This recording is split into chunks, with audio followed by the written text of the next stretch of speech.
깜깜한 밤입니다. 사람들이 최대한 소리를 죽이고 움직이고 있습니다. 손에는 이런저런 연장을 들고 있습니다. 큰 소도 끌고 갑니다. 모두 11명입니다. 이 사람들이 어디론가 가고 있습니다.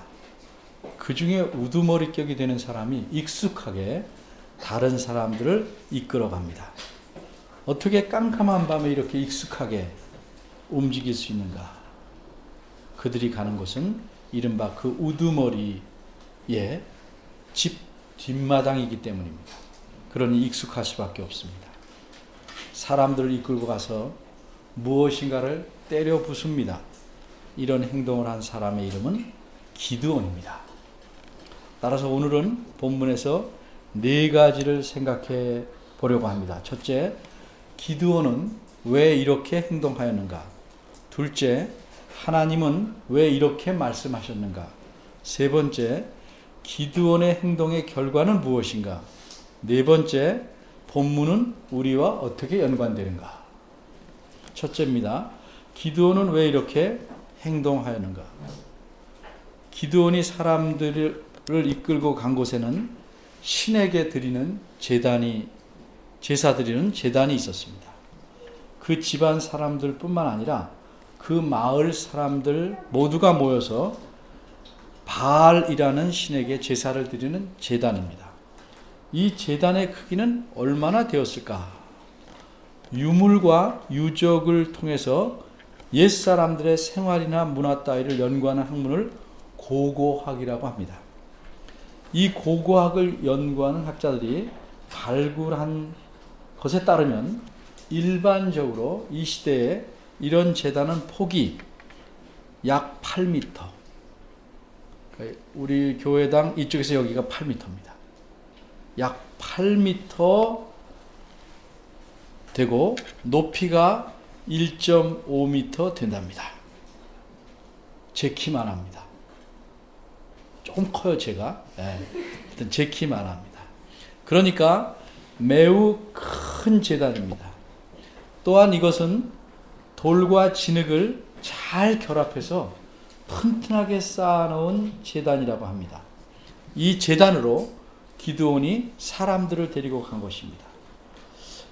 또 소를 데려갔는데 소를 데려간 이유 중 하나는 그게 하도 크니까 튼튼하니까 사람들의 힘만으로는 부수기가 쉽지 않기 때문에 소를 빌어서 그 제단을 헐어버리려는 것이었습니다.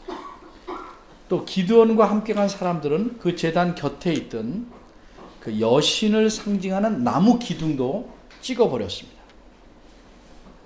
이렇게 부수고 찍는 일을 하려고 기드온은 자기가 믿을 수 있는 10명의 사람들을 데리고 뒷마당으로 간 것입니다. 이런 일을 행하면 죽을 수밖에 없는데도 기드온은 이렇게 했습니다. 죽음을 각오하고 이렇게 했습니다. 매우 용감하게 보입니다.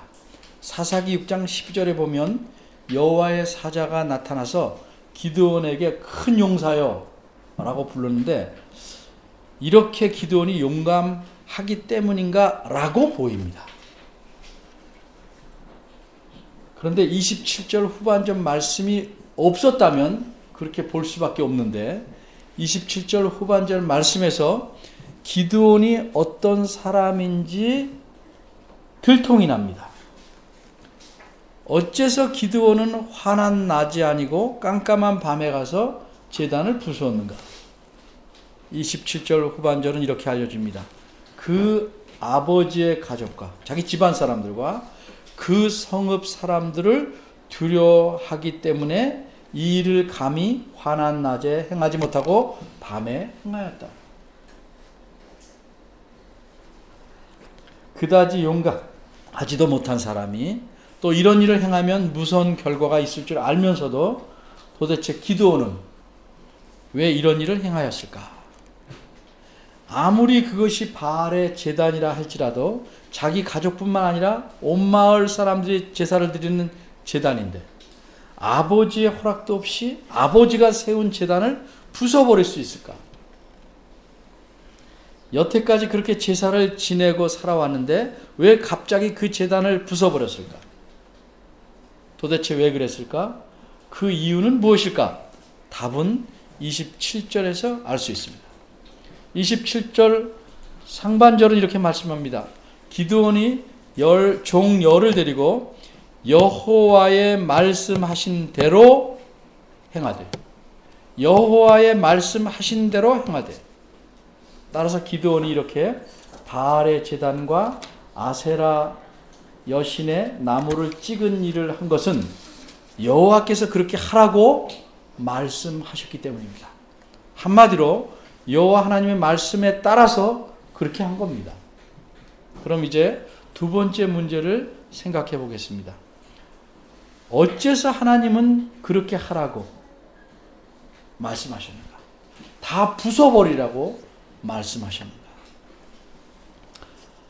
여호와 하나님께서 말씀하신 것은 부탁이 아니고 명령이었습니다. 어째서 하나님은 기드온에게 그런 위험한 명령을 내리셨을까? 먼저 하나님께서 말씀한 내용이 무엇인지부터 생각해 보겠습니다. 25절입니다. 여호와께서 기드온을 만나신 그날, 바로 그날 밤에 여호와께서 다시 기드온에게 말씀하십니다. 내 아비의 숫소, 곧 7년 된 둘째 숫소를 데리고 가서 내 아비 집에 있는 바알의 제단을 헐고 그 곁에 있는 아세라 상을 찍어버려라. 여기서 둘째 숫소라는 표현 때문에 소를 2마리 데리고 갔다 이렇게 생각하는 분들도 혹 있는데, 전체를 따져보면 1마리를 데려간 것이 더 적합하게 보입니다. 그럼 둘째 숫소라는 표현은 무엇인가? 그 집에서 키우는 소들 중에서 둘째로 나이 많은 소라고 생각할 수 있습니다. 근데 왜 하필 첫째 소가 아니고 둘째 소인가? 7년 된 소가 둘째 소이기 때문에 그렇습니다. 그래서 기드온은 그 소를 데리고 가서 바알의 단을 헐었습니다. 그리고 그 제단 곁에 있던 아세라 상을 찍어버립니다. 아세라는 그 늘 바알과 짝이 돼서 나오는 여신입니다. 이 여자신을 상징하는 막대기 같은 것을 이렇게 세워놓는데, 이게 얼마나 두꺼운지는 모르겠습니다만 여러분이 시골 같은 데 가보면 무슨 천하 대장군, 지하 여장군 이런 같은 기둥이 있죠. 그런 식으로 세워져 있다 생각하면 될 것입니다. 이것도 찍어버리라고 하나님께서 명령하셨습니다. 그런데 이것이 하나님께서 말씀하신 명령의 전부가 아닙니다. 또 있습니다. 26절입니다.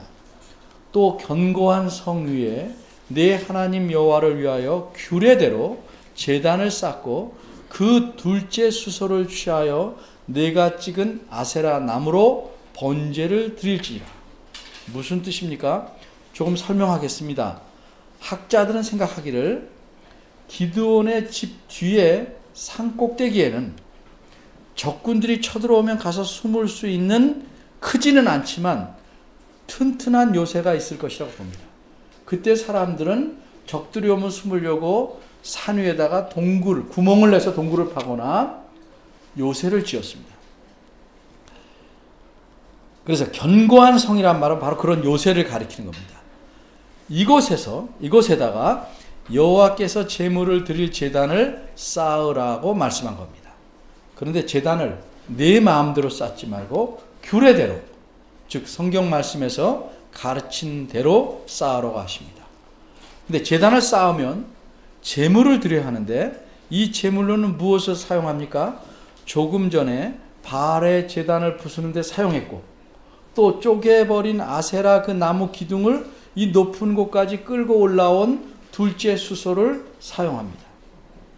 제물을 모두 태워드리는 제사를 번제라고 하는데, 이 제사를 위해 사용할 장작은 아세라 나무 기둥을 사용하라는 말씀입니다. 소 한 마리, 건장한 소 한 마리를 다 태워드릴 만큼 장작이 많이 필요하니까 이 아세라 나무 기둥이라는 건 그래도 조그만 막대기가 아니고 큰 것이라고 우리가 넉넉히 생각할 수 있겠습니다. 하나님께서 기드온에게 명령하신 것은 한마디로 정리하면 우상의 제단을 헐고 우상을 부수고 여호와 하나님의 제단을 쌓으라는 겁니다. 왜 이런 명령을 하셨습니까? 일단 이런 예를 한번 들어봅니다. 손에 가시가 박힌 것을 조그만 가시가 얼마나 힘쓰려고 그냥 놔뒀더니 골맞습니다. 시간이 지나니까 쑤시고 고름이 나기 시작합니다. 어떻게 치료해야 좋겠습니까? 그저 흘러나오는 고름이 더럽다고 그것만 늘 닦아주면 되겠습니까? 그렇게 아무도 안 할 겁니다. 그 상처를 째고 가시를 뽑아야 합니다. 그리고 골마서 고름을 만들어내는 그 고름의 뿌리를 짜내야 다 나을 수 있는 것입니다. 그래야 상처가 아물게 됩니다. 기드온 당시 이스라엘 백성은 어떤 형편에 있었습니까? 그 앞에 사사기 6장 2절에서 5절까지 잘 나와 있습니다. 다른 민족들이 쳐들어와서 먹을 것을 다 뺏어갑니다. 소와 나귀도 다 잡아갑니다. 아예 이스라엘 백성들 다 없애버리려고 합니다. 그래서 이스라엘 백성은 적군들이 쳐들어오면 도망가 숨으려고 산에 구멍을 파놓고 기드온 집안처럼 요새도 만들어 놓았습니다. 이렇게 힘들게 살기를 1, 2년이 아니고 7년 동안이나 계속하고 있었습니다. 그런데 그렇게 된 이유가 무엇입니까? 사사기 6장 1절은 분명히 그 이유를 이렇게 말합니다. 이스라엘 자손이 또 여호와의 목전에 악을 행하였으므로. 여기서 말하는 악이란 그저 일반적으로 나쁜 일 하는 걸 말하는 게 아니고 우상을 숭배한 걸 가리킵니다. 이스라엘 백성은 살만하면 하나님을 버리고 우상을 숭배합니다. 어려울 땐 하나님께 매달리고 살만하면 하나님을 버립니다. 그리고 우상을 섬깁니다. 이것이 이스라엘 백성에게 온갖 고통과 핍박을 가져온 근본적인 원인입니다. 이스라엘 백성이 하나님의 백성이 되었는데 어떻게 되었습니까? 하나님의 은혜로 애굽에서 나와서 하나님의 은혜로 그들과 언약을 맺어서 그들을 하나님 백성으로 삼으셨습니다. 언약을 맺어서 하나님 백성이 되면 반드시 이 사람들이 지켜야 될 것이 있는데 그 10가지로 하나님이 간추려 놓았습니다. 그것을 십계명이라고 합니다.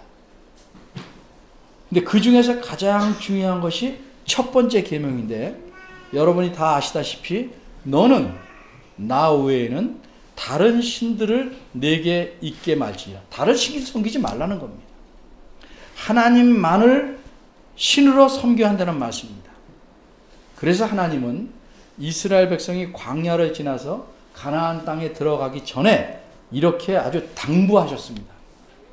명령하셨습니다. 너는 스스로 삼가 네가 들어가는 땅의 거민과 주민들과 언약을 세우지 말라. 그들이 너희 중에 올무가 될까 하노라. 너희는 도리어 그들의 제단들을 헐어버리고 그들의 주상 쇠로 부어 만든 우상의 형상을 깨트리고 그들의 아세라상을 찍을지어다. 너는 다른 신에게 절하지 마. 들어가면 생길 위험을 아셔서 그렇게 하지 말라고 미리 다 말씀하셨습니다. 이건 출애굽기 34장에 나오는 말씀이고 또 1세대들이 다 죽고 2세대들에게 들어가기 직전에 또 이렇게 말씀합니다. 너는 그들을 가나안 민족들을 진멸할 것이다. 다 죽일 것이다. 그들과 무슨 언약도 맺지 말 것이요 그들을 불쌍히 여기지도 말 것이고 또 그들과 혼인하지 말지니 내 딸을 그들의 아들에게 주지 말 것이요 그들의 딸로 내 며느리를 삼지 말 것은 그녀가 내 아들을 유혹하여 내 아들로 여호와를 떠나고 다른 신들을 섬기게 하므로 여호와께서 너에게 진노하사 갑자기 너희를 멸하실 것임이니라. 오직 너희가 그들에게 행할 것은 이러하니 그들의 제단을 헐고 주상을 깨트리며 아세라 목상을 찍으며 조각한 우상들을 불사를 것이니라. 얼마나 강한 명령입니까? 신명기 7장에 나와요. 여호와 하나님께서 왜 기드온으로 하여금 그 집안의 우상들을 다 부수고 여호와의 제단을 쌓으러 가셨는지 이유를 아실만 하죠. 우상들을 버리고 여호와 하나님만을 섬겨야 하기 때문입니다. 그래야 이스라엘 백성이 적군들의 압제와 핍박에서 벗어날 수 있기 때문입니다. 그래야 그들이 평안히 살고 복을 누릴 수 있기 때문입니다. 따라서 자기 집안의 우상을 없애고 하나님을 섬긴다는 사실을 확실히 하는 표로서 사사로서 기드온이 우선적으로 해야 할 일이 무엇인가? 그렇게 부수는 겁니다. 그리고 여호와께 제단을 쌓는 것입니다. 이렇게 기드온이 행동함으로써 하나님께서 의도하신 구원이 시작되었는데 오히려 기드온에게는 위기가 닥쳤습니다. 이제 세 번째 문제를 생각해 보겠습니다. 기드온이 이렇게 행동한 결과는 무엇인가? 28절입니다. 우리 오늘 읽었습니다. 그 마을 사람들이 아침 일찍 일어나 보니까 하늘은 여전한데 땅은 엉망이 되었습니다. 놀라운 일이 생겼습니다. 자기네들이 애지중지하고 제사를 드려야 하는 단이 모두 다 부서지고 무너졌습니다. 그 옆에 세웠던 아세라 신상조차도 아작이 났습니다. 찍혀버렸습니다. 너무 기가 막혔습니다. 그래서 그들은 서로 이렇게 말합니다. 29절입니다. 도대체 이 망령된 일을 누가 했는가? 그래서 그들은 요즘 말로 진상조사위원회를 구성합니다. 주로 이런 진상조사위원회는 장로들이나 그 마을의 유직급 인물들로 구성된다고 합니다. 우리말 성경을 보니까 캐어 물었다 이렇게 말합니다. 이것은 그 일에 대해서 추적하고 여러 사람에 물어서 탐문하였다는 뜻입니다. 기드온이 밤에 몰래 이 일을 행하였다고는 하지만 기드온 외에 10명이나 더 있었기 때문에 비밀이 새나갈 가능성은 있습니다. 어쨌든 조사한 결과 결론은 기드온이 범인이라는 것입니다. 30절입니다. 그러자 마을 사람들 모두가 기드온의 아버지에게 몰려가서 말합니다. 아들을 내놔라. 이 바울의 제단을 부숴버린 기드온은 죽어야 한다. 근데 이게 참 얼마나 웃기는 일입니까? 여기 불상을 갖다 놨는데 그걸 깨부리니까 교인들이 이거 깬 사람을 죽여야 된다면 웃음도 안 나오는 웃기는 일입니다.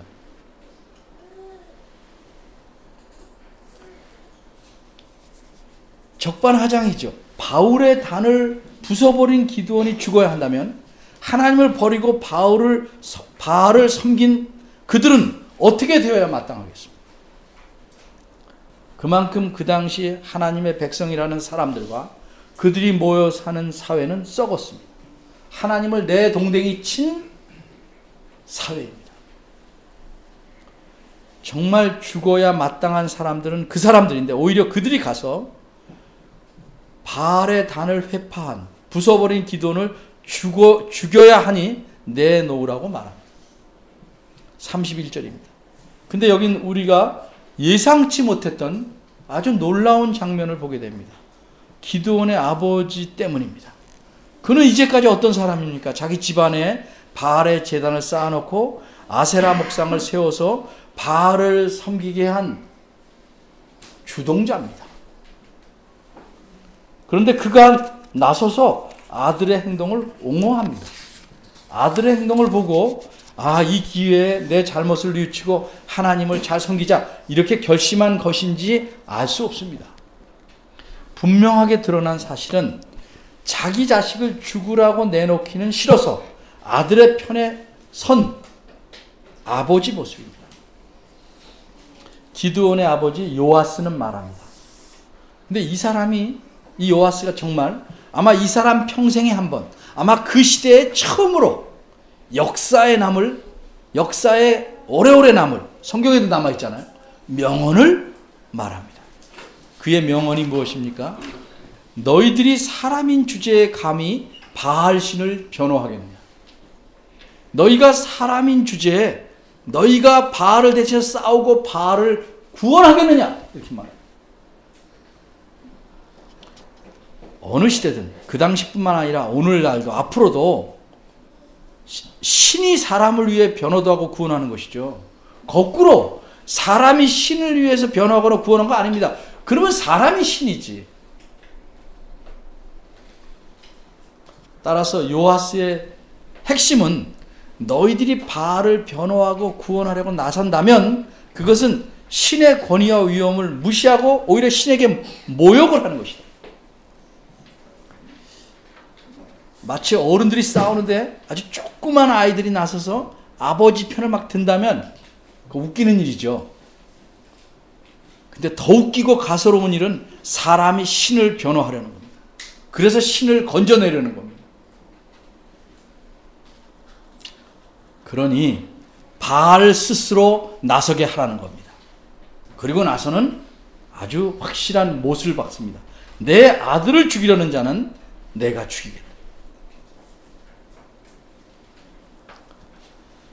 그래서 요아스는 이렇게 말합니다. 바알이 과연 신일진데. 굉장히 멋진 말입니다. 근데 이 말은 어떤 의미일까? 우리는 종종 이렇게 말합니다. 내가 사람이라면 그렇게 할 수 있냐? 이때 사람이라면 말은 동물, 식물, 사람 이런 종류를 말하는 게 아니고 내가 사람다운가? 이것을 묻는 것입니다. 마찬가지로 바알이 과연 신일진데 라고 말할 때는 그가 그 바알이 신의 족보에 있느냐 없느냐를 보는 게 아니고 정말 자기의 뜻대로 자기의 생각대로 움직일 수 있는 살아있는 신이냐 이걸 말하는 겁니다. 정말 바알이 살아있는 신이라면 자기 단을 부숴버린 자에 대해서 진노할 줄 알아야 되고 징벌을 가할 수 있어야 합니다. 그러니까 그 바알이 스스로 자기 제단을 헐어서 자기를 모독한 그 사람을 죽이게 하라는 겁니다. 아주 명언입니다. 이 말에 모든 사람들이 동의할 수밖에 없습니다. 그래서 물러갔습니다. 이제 넷째 문제를 생각해 보겠습니다. 이 본문은 우리와 어떤 관계가 있는가? 어떻게 연관이 되는가? 자, 연관성을 알려면 그저 내가 여기서 마음에 드는 한 구절을 따서 내 생활에 적용하는 것 아닙니다. 그거는 자기 마음대로 성경을 보는 겁니다. 자기 마음대로 따서 자기 좋은 대로 갖다 쓰는 겁니다. 성경을 그렇게 보아왔기 때문에 여러분의 신앙이 자라질 않는 것이고 교회가 튼튼하지 않는 것입니다. 내가 좋은 대로 성경을 생각하는 게 아니고 성경이 말씀한 바대로 이해해야 되는 겁니다. 그러니까 이 본문이 우리와 어떻게 연관되는가 알려면 이 본문을 기록한 사람이 어떤 목적으로 이것을 기록했는가 하는 겁니다. 이 사사기의 내용은 훗날 기록했어요. 제가 설명했죠. 긴 세월 후에 그 당시 사람들에게 이것을 기록했어요. 어떤 목적을 가지고.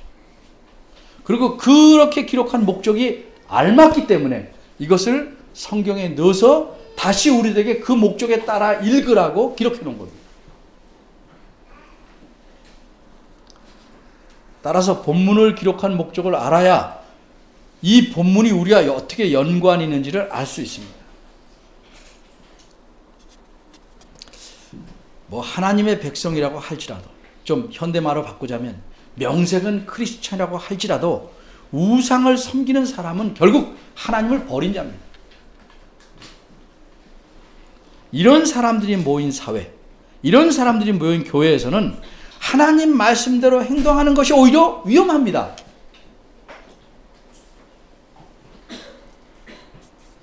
심지어 어느 경우에는 자신의 생명까지도 내놓아야 할 만큼 위태로운 일입니다.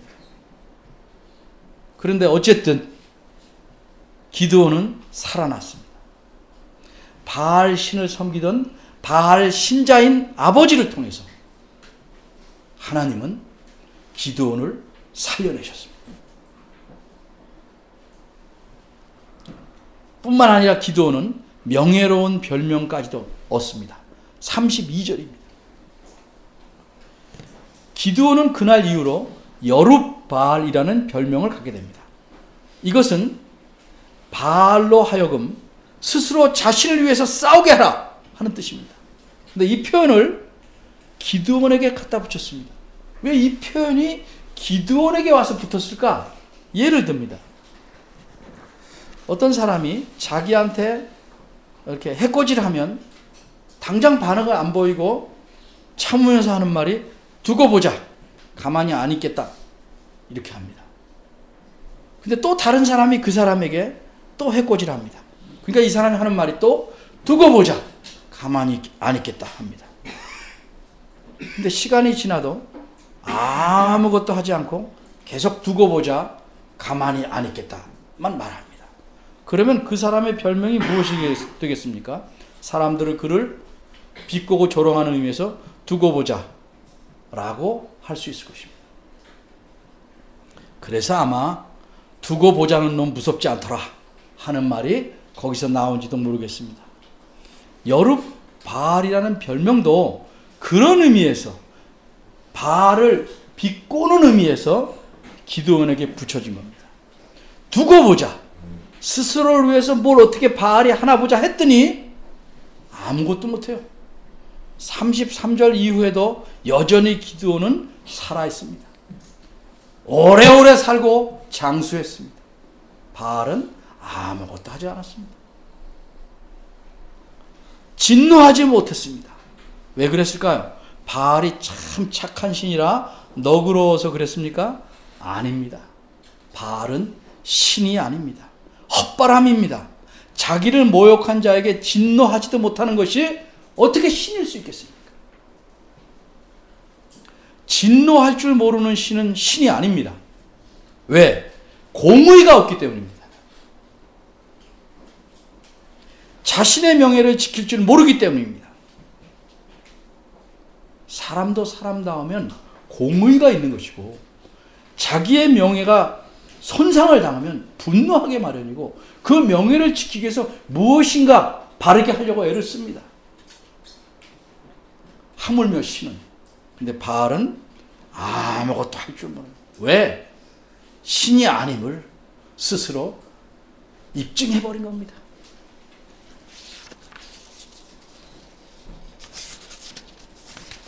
그럼 오늘 본문을 기록한 목적은 무엇일까?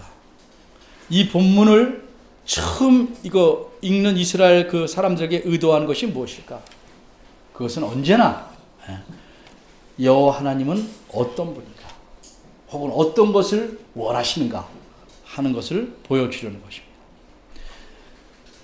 그런데 동시에 기록자는 이 사사기를 읽는 이스라엘 백성들에게 여전히 신으로 섬기고 있는 바알이 어떠한 존재인지를 알려줍니다. 왜 그렇습니까? 바알은 섬길 가치가 없는 것임을 드러내려는 겁니다. 기드온 시대에도 바알은 이런 고무신보다도 못한 것이었다. 그걸 어찌 니네가 여태 섬기고 있냐? 바알은 어떤 존재였습니까? 자기의 제단을 무너뜨림으로써 자신을 모욕한 기드온에게조차 화 한 번 내지 못하고 벌은커녕 그런 존재입니다. 바알은 죽은 신입니다. 정확히 말하면 존재하지 않는 헛신입니다.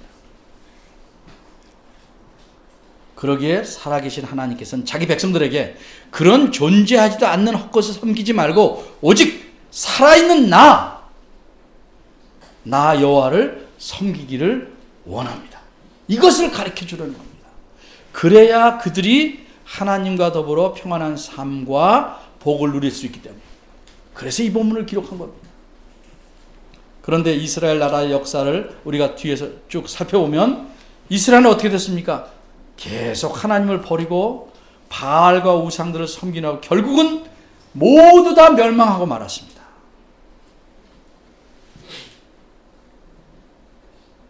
근데 교회도 그렇게 가고 있습니다.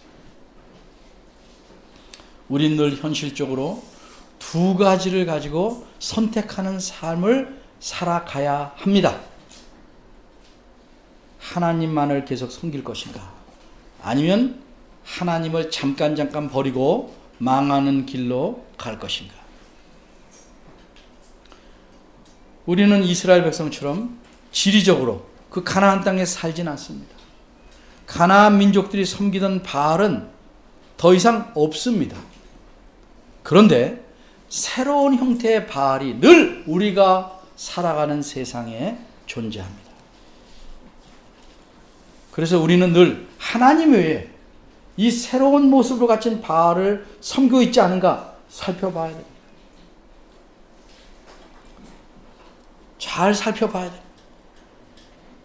예수님께서 제자들에게 하신 말씀을 마음에 새겨들어야 합니다. 한 사람이 두 주인을 섬기지 못할 것이니 혹 이를 미워하며 저를 사랑하거나 혹 이를 소중하게 여기고 저를 가볍게 여깁니다. 너희가 하나님과 재물을 겸하여 섬기지 못하느니라. 기도하겠습니다. 하나님, 저희가 하나님께서 살아계시고 참되신 하나님이심을 알고 믿는다고 하지만 우리 삶 속에서는 우리 힘으로 살고 하나님은 저버리고 재물을 의지하고 살 때가 많습니다. 이런 저희들을 용서해 주시고 살아서 역사하시는 하나님의 놀라우신 능력을 의지하고 주의 말씀을 통해서 그 말씀을 붙잡고 살아가는 저희들 되게 하시옵소서. 그래서 주께서 말씀을 통해서 약속하신 삶의 모든 평안과 복됨을 누리게 하여 주시옵소서. 우리 삶의 모든 희망과 소망과 위로를 오직 하나님에게만 두는 주의 성실한 백성이 되도록 이끌어 주옵소서. 예수님 이름으로 기도합니다. 아멘.